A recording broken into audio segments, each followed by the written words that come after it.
Apa kabar Indonesia siang dari Taman Buah Mekarsari. Saya sudah membawa ini hampir 10 kilo ya Pak, berat sekali. Berat sekali. Untung Bapak Reza ini selaku Direktur Research and Development dari Taman Buah Mekarsari mau membantu saya. Baik sekali, terima kasih Bapak. Ikut panen. Dan ini adalah buah-buahan. Pemirsa bisa Anda lihat, belum ini lama ada ini dua jenis buah jambu air yang berbeda. Kemudian ada pepaya, ada jambu biji dan belimbing. belimbing. Nggak ada pepaya ya Pak? Pepaya nggak ada hari ini. Belum ada. Ini adalah buah-buah yang lagi panen hari ini. Betul. Bapak menanggapi saat ini kan lagi rame nih Pak tentang buah impor nih. Ya. Bagaimana kemudian buah Indonesia supaya kembali dilirik oleh masyarakat? Tadi dikatakan kan pada wawancara sebelumnya banyak masyarakat kemudian melihat buah impor sebagai buah yang lebih eye-catching lah ya. Ya. Secara bentuk, secara warna gitu. Bagaimana kemudian buah Indonesia nih agar kembali dilirik oleh masyarakat? Dan mungkin himbauan buat masyarakat juga untuk memilih buahnya harus seperti apa nih Pak? Ya, sebenarnya kita jangan langsung terpengaruh oleh penampilan buah yang cantik. Karena umumnya kita kalau makan buah ingin mencari kesehatan. Nah, buah yang paling sehat adalah buah yang baru dipetik, baru panen, masak di pohon.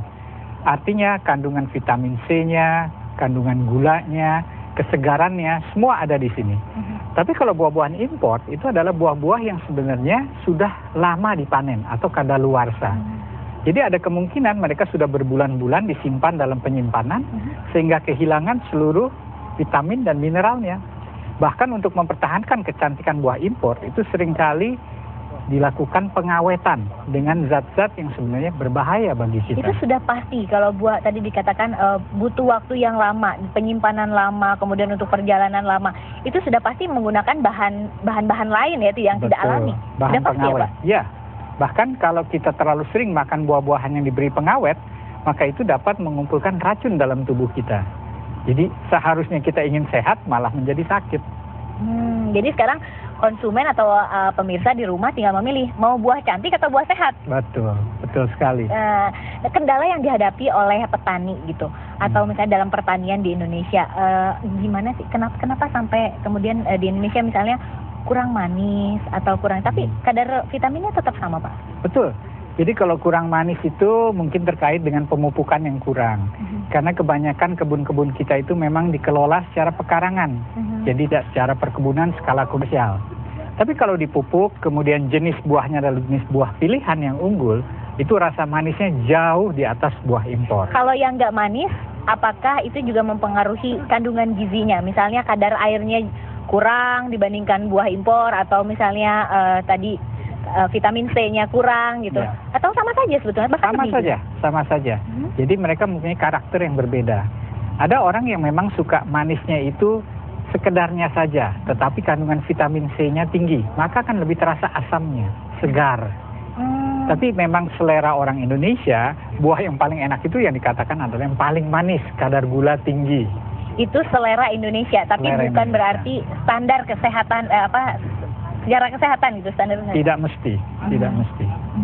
Bapak, kalau misalnya di Taman Buah Mekarsari ini adalah kalau tadi saya katakan Indonesia adalah tempatnya buah-buahan tropis terbesar di dunia. Dan Taman Buah Mekarsari adalah museumnya buah-buahan tropis terbesar di dunia. Ada berapa jumlahnya Pak? Pada saat ini kita mendata kurang lebih ada 1.470 jenis buah asli Indonesia. 1.470-an, ya, kurang lebih. Dan itu berbagai macam buah dari berbagai daerah? Berbagai daerah dari seluruh pelosok Nusantara. Kandungan gizinya? Kan ada kiwi, kalau misalnya ada apel Washington, terus kemudian ada jenis-jenis buah-buahan yang agak unik, aneh gitu, yang didatangkan dari luar negeri dengan katanya khasiatnya A, B, C, D, F, G. Nah, kalau buah Indonesia nih? Tidak kalah. Jadi sebenarnya buah Indonesia, kita hanya mengenal buah-buah yang langsung dimakan sebagai buah meja. Padahal ada juga jenis buah yang demikian asam, sehingga itu harus menjadi buah olahan. Katakan untuk sumber vitamin C. Dan ada lagi buah yang memang khusus untuk obat-obatan. Nah, jadi ini sebenarnya keragaman buah-buahan kita luar biasa. Tidak mesti buah-buah itu harus manis, karena kalau kegunaannya untuk obat, misalnya anti kanker, kita bisa pilih minum jus sirsak. Nah, itu sangat menyehatkan. Wah, liputan hari ini liputan paling sehat, karena saya tadi sudah banyak makan buah. Nah, kita akan berbincang lagi mengenai buah-buahan Indonesia dan buah apa saja yang baik untuk Anda konsumsi pemirsa dan beredar di masyarakat di Indonesia tentunya. Namun setelah pesan-pesan berikut ini.